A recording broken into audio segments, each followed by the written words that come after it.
الحمد اللہ اکبر لا الہ الا اللہ واللہ اکبر وللہ الحمد اللہ اکبر لا الہ الا اللہ واللہ اکبر وللہ الحمد الحمد لله عالي الذات عظيم الصفات سمي السمات كبير الشان جليل القدر رفيع الذكر مطاع الأمر جلي البرهان فخيم الاسم غزير العلم بصير الحلم كثير الغفران جميل الثناء جزيل العطاء مجيب الدعاء أميم الإحسان سريع الحساب شديد العقاب أليم العذاب السلطان ونشهد أن لا إله إلا الله وحده لا شريك له ونشهد أن سيدنا وسندنا ونبينا وكريمنا ومولانا محمد وبارك وسلم أما بعد فأعوذ بالله من الشيطان الرجيم بسم الله الرحمن الرحيم قل هو الله أحد الله الصمد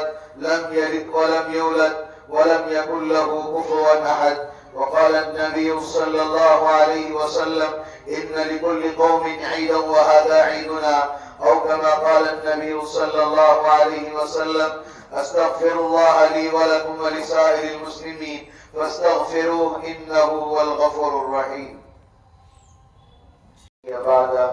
أما بعد فأعوذ بالله من الشيطان الرجيم بسم الله الرحمن الرحيم قل هو الله أحد الله الصمد لم يلد ولم يولد ولم يكن له كفوا أحد محترم عزیز بزرگوں اور دوستوں، بڑی ہی خوشی اور مسرت کی بات ہے کہ اللہ تعالیٰ نے مجھے اور آپ کو رمضان جیسا مبارک مہینہ عطا فرمایا اور اس کی بدولت اللہ نے مجھے اور آپ کو رمضان کی مشقتیں اٹھانے کے بعد، روزے کو برداشت کرنے کے بعد، اللہ کی ہر قسم کی آزمائش کو برداشت کرنے کے بعد حلال کو بھی پیچھے رکھ دیا، حرام سے تو دور رہی ہی، حلال کو بھی اپنے پاس آنے نہیں دیا، ہر چیز کو اللہ کی رضامندی کے لیے کیا۔ میرے عزیز بزرگوں دوستوں، اللہ نے عید کا دن آپ کے لیے رکھا ہے۔ حدیثوں کے اندر لکھا ہے، نبی کریم صلی اللہ علیہ وسلم کا فرمان ہے، نبی کریم صلی اللہ علیہ وسلم جب عید کے وقت جب اللہ کے رسول صلی اللہ علیہ وسلم عیدگاہ کی طرف آتے تو کچھ میٹھا کھا کر آتے، یہ میرے آقا صلی اللہ علیہ وسلم کی سنت ہے۔ اور دوسری چیز یہ ہوتی کہ آپ صلی اللہ علیہ وسلم جس راستے سے آتے تھے، جب عید کی نماز پڑھ کے جاتے تو راستہ بدل لیا کرتے تھے، دوسرے راستے سے جایا کرتے تھے۔ تھوڑی گرمی برداشت نہیں ہوئی، سارے اٹھ کے جا رہی، گرمی برداشت نہیں ہوئی۔ عید سال میں ایک ٹائم آتی ہے، بقرعید آتی ہے، پتہ نہیں کیسے جہنم کی آگ کو برداشت کریں گے۔ اللہ بلا رہا ہے، سمجھ میں نہیں آتا۔ شروع ہی میں نے کہہ دیا کہ زیادہ لمبا بیان نہیں کروں گا، اس کے باوجود بھی جا رہے ہیں۔ چلیے اللہ خیر کا معاملہ کرے، اللہ تعالیٰ آپ کو ہر چیز کے اندر، اللہ جو بیٹھے ہوئے ہیں اللہ ان کو اجر عظیم عطا فرمائے۔ میرے عزیز بزرگوں دوستوں، وہ عید کے موقع ہمیں یاد آتے ہیں جب اللہ کے رسول صلی اللہ علیہ وسلم گلیوں کے اندر، چوباروں کے اندر جب کوئی یتیم بچہ، کوئی مسکین بچہ نظر آتا تو نبی اکرم صلی اللہ علیہ وسلم اس کو اپنا بیٹا بنا لیتے۔ واقعہ لکھا ہے، ایک بچہ عید کے موقع پر حضور کریم صلی اللہ علیہ وسلم کے پاس سے گزر رہا تھا۔ حضور کریم صلی اللہ علیہ وسلم نے پوچھا، اے بیٹا تو یہاں سے جا رہا ہے، رو رہا ہے، کیا ماجرا ہے؟ نبی کریم صلی اللہ علیہ وسلم سے وہ بچہ کہتا ہے، یا رسول اللہ صلی اللہ علیہ وسلم، میرے ماں باپ نہیں ہیں، سارے بچے نئے کپڑے پہن رہے ہیں، سب کے ماں باپ ہیں، سب کو ہر چیز میسر ہے، میرے پاس تو کچھ نہیں ہے، عید کا موقع ہے، قربان چاہیے میرے اور آپ کے آقا تاجدار مدینہ سرکار دو عالم جناب محمد رسول اللہ صلی اللہ علیہ وسلم پر۔ اللہ کے رسول صلی اللہ علیہ وسلم اس بچے کو اپنے کاندھے پر بٹھا کر بولتے ہیں، آج سے میں تیرا باپ ہوں بیٹا، پریشان نہ ہونا، آج سے میں تو مجھے ابا کہہ کے بلانا، تو حضور صلی اللہ علیہ وسلم اس بچے کو لے کر اپنے گھر میں جاتے ہیں، اپنی بیوی حضرت عائشہ صدیقہ رضی اللہ تعالیٰ عنہ سے کہتے ہیں یہ آج سے ہماری اولاد ہے، اور اس بچے کو نہلاؤ اور اسے اچھے کپڑے پہناؤ، اس بچے کو کھلاؤ پلاؤ۔ میرے دوستوں، یہ عید کے موقع ہمیں ایک دوسرے کا درد بانٹنے کے لیے آتے ہیں، دلوں سے حسد کو دور کرنے کے لیے عید کا اللہ موقع دیتا ہے۔ اور کہا جاتا ہے جس نے رمضان المبارک کے پورے روزے رکھے، تراویح پڑھی اور رمضان میں خوب عبادتیں کی، انہی کے لیے عید کو رکھا گیا ہے۔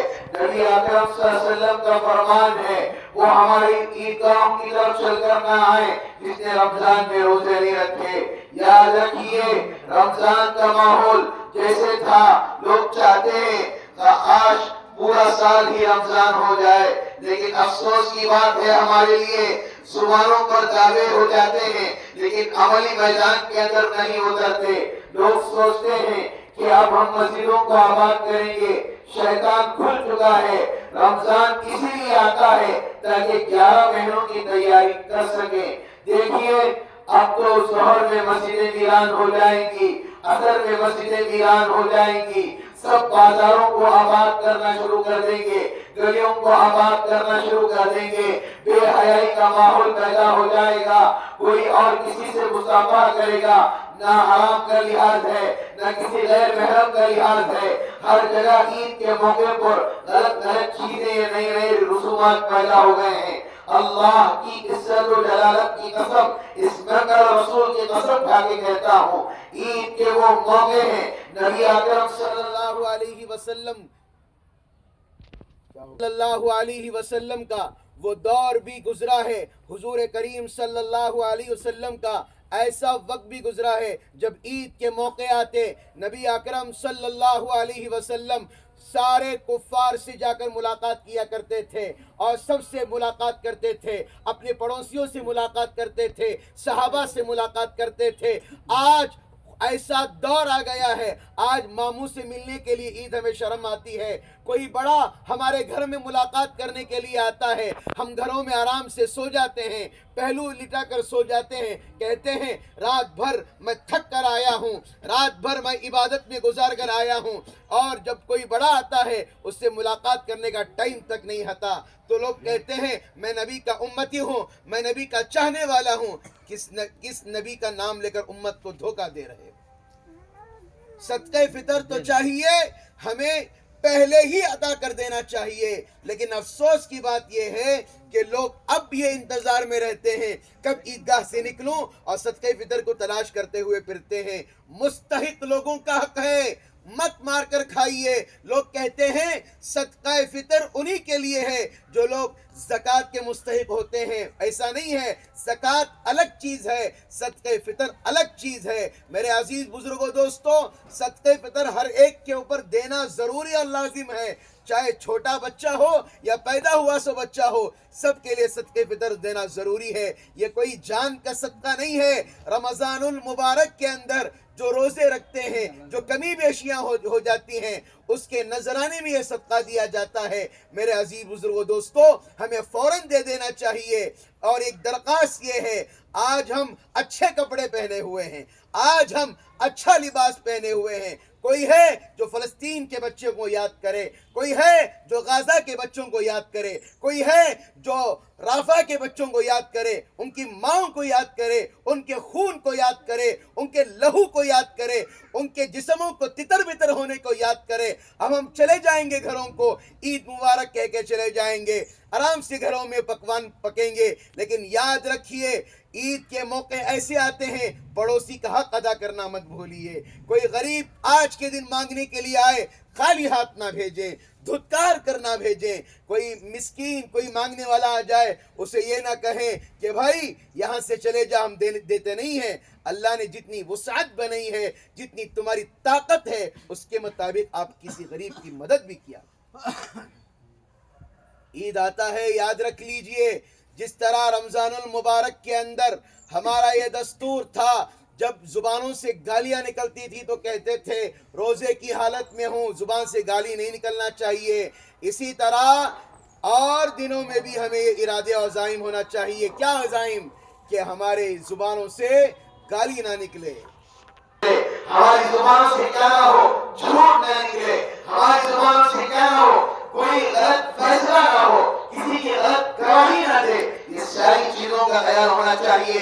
رمضان میں جیسے پابند تھے اسی طرح 11 مہینے بھی پابند ہو جائیے. نماز پڑھ کر دیکھیے اللہ کیسی تمہاری روزیوں میں برکت دیتا ہے. نماز چھوڑو گے اللہ کی مدد تمہارے سے ہٹ جائے گی، اور دعا مانگو گے تو دعا مانگو تب بھی قبول نہیں ہوگی. اسی لیے میرے عزیز بزرگوں دوستوں، عید کا موقع ہے، جتنا ہو سکے مرحومین کے لیے ایثار ثواب کریں. عید کا ایک نسخہ ہے، جو آج عید کے دن 300 مرتبہ سبحان اللہ و بحمدہ پڑھتا ہے اور بہت کم وقت لگتا ہے، اللہ تعالیٰ قبر کے اندر جو بھی مرحومین کے نام سے بھی پڑھا جاتا ہے اس کی قبر میں بھی جب وہ مرے گا اللہ تعالیٰ نور کے فیصلے فرماتے ہیں. بہت بڑی بات ہے ہمارے لیے. عید کے دن بھی اس عمل سے خالی نہ رہیں، جتنا ہو سکے آج کا دن بھی عبادتوں میں گزاریے. سونے کو ساری زندگی سوتے رہتے ہیں، لیکن جتنا ہو سکے جو روڈوں پر دکھ رہے ہیں، بازاروں میں بیٹھے ہوئے ہوتے ہیں، ان کا مذاق مت اڑائیے. جتنا ہو سکے ان کے لیے مدد کرتے ہوئے جائیے. اور جو ہمارے گھروں کے پاس اور مذہب والے جو غیر دین والے بیٹھے ہوئے ہوتے ہیں، پڑوس میں بھی رہتے ہیں، جب ہمارے گھر میں کچھ پکتا ہے عید کے موقع پر پڑوسیوں کا بھی خیال کر لینا چاہیے. یہ بھی کیا ہے، اللہ کے رسول صلی اللہ علیہ وسلم ایک غیر کا جنازہ جا رہا تھا، نبی کریم صلی اللہ علیہ وسلم کے آنکھوں سے آنسو بہ رہے تھے.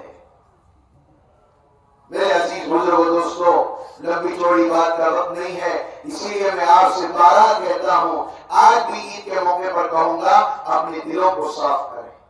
میں نوجوانوں سے کہوں گا جس طرح رمضان میں نماز کی پابندی کرتے تھے، اذان سن کر فوراً نماز کو آتے تھے اور کہتے تھے حضرت کب نماز ہے، کیا نماز ہے، اور دنوں میں بھی مسجد کو آباد کریں ورنہ مسجد آپ کے حق میں بددعا کرے گی. یہ تو دھوکے بازی ہوگی. 1 مہینہ ہے، 11 مہینے نہیں ہے. اس کا اہتمام اور اس کا خیال ہونا چاہیے. عید خوشیوں کا آتا ہے، بعض احباب یہ کچھ ارادہ کر لیتے ہیں عید کے موقع پر فجر کی نماز سے لے کر عید کی نماز پڑھنے تک ہم روزہ رکھتے ہیں. عید کے دن روزہ رکھنا حرام ہے، بالکل جائز نہیں، حرام ہے. اللہ نے عید کا دن خوشی کا بنایا، کھاؤ پیو اور غریبوں کے ساتھ بیٹھو، ان کا درد بانٹو. عید کا دن فلسطین کے بچوں کے حق میں دعا کرو، ایسا ہونا چاہیے تھا. اور عید کے دن بعض لوگ کی کہتے ہیں نیا کپڑا پہن کو آئے تو عید کی نماز ہوتی ہے، ایسا کچھ بھی نہیں ہے. اللہ کے رسول صلی اللہ علیہ وسلم اپنے کپڑوں میں سے عمدہ لباس چنتے تھے اور عمدہ لباس پہن کر آتے تھے. کہیں پر بھی یہ نہیں لکھا ہے نیا کپڑا پہن کر آتے تھے. جو اچھا کپڑا ہے وہ پہن کر آتے تھے اپنی حیثیت کے مطابق. عید کے لیے ایک بات یاد رکھیے، بعض احباب کے گھروں میں یہ پریشانیاں ہوتی ہیں، گھر میں پکوان نہیں ہوتا، گھر کی بوجھ کی وجہ سے، گھر والوں کے ستانے کی وجہ سے، اور کینٹینوں میں آرڈر کر دیتے ہیں، قرض لے کر آرڈر کرتے ہیں، جس کے بالکل درست نہیں ہے. جتنی ہماری حیثیت ہے اتنا گھر میں پکا کر کھانا چاہیے. قرض لے کر اس کو لے کر ہم کھانا کریں، یہ بالکل درست. اللہ کو دکھاوا پسند نہیں ہے، اللہ تعالیٰ کو تقویٰ پسند ہے، اللہ تعالیٰ کو ریاکاری پسند نہیں ہے، اللہ تعالیٰ سے ڈرنا اللہ کو بہت پسند ہے. میرے عزیز بزرگوں دوستوں، آج کی اس مبارک عید کے موقع پر میری جانب سے، ہماری مسجد کے ذمہ داروں کی جانب سے اور ہمارے مدرسے کے تمام اساتذہ کی جانب سے میں محلے والوں کو عید کی مبارکبادی پیش کرتا ہوں. اللہ آپ کی عیدوں کو، آپ کی نمازوں کو، آپ کی ہر چیز کو اللہ قبول فرمائے. اللہ تعالیٰ سب کی عید کے اندر خوشحالی اور اللہ تعالیٰ بڑی مسرت کے ساتھ اللہ گزارے. اللہ اکبر، اللہ اکبر، لا الہ الا اللہ واللہ اکبر وللہ الحمد. اللہ اکبر، اللہ اکبر، لا الہ الا اللہ واللہ اکبر، اللہ اکبر وللہ الحمد. اللہ اکبر، اللہ اکبر، لا الہ الا اللہ واللہ اکبر، اللہ اکبر وللہ الحمد. ارحم امتی بابو بکر واشدهم في امر الله عمر واصدقهم حياء عثمان وقضاهم علي وفاطمة سيدة النساء اهل الجنة والحسن والحسين سيدا شباب اهل الجنة والحمزة اسد الله واسد رسوله. اللهم اغفر للعباس وهو الذي مغفرة ظاهرة وباطنة لا تغادر ذنبا. الله في أصحابي لا تتخذوهم غرضا من بعدي غرضا، فمن أحبهم فبحبي أحبهم، ومن أبغضهم فببغضي أبغضهم. أعوذ بالله من الشيطان الرجيم. بسم الله الرحمن الرحيم. إن الله وملائكته يصلون على النبي يا أيها الذين آمنوا صلوا عليه وسلموا تسليما. اللهم صل على محمد النبي الأمي وعلى آله وسلم تسليما. إن الله يأمر بالعدل والإحسان وإيتاء ذي القربى وينهى عن الفحشاء والمنكر والبغي يعظكم لعلكم تذكرون. بارك الله لنا ولكم في القرآن العظيم، ونفعنا بالآيات والذكر الحكيم. إنه تعالى جواد كريم، ملك بر رؤوف رحيم، ورب حليم.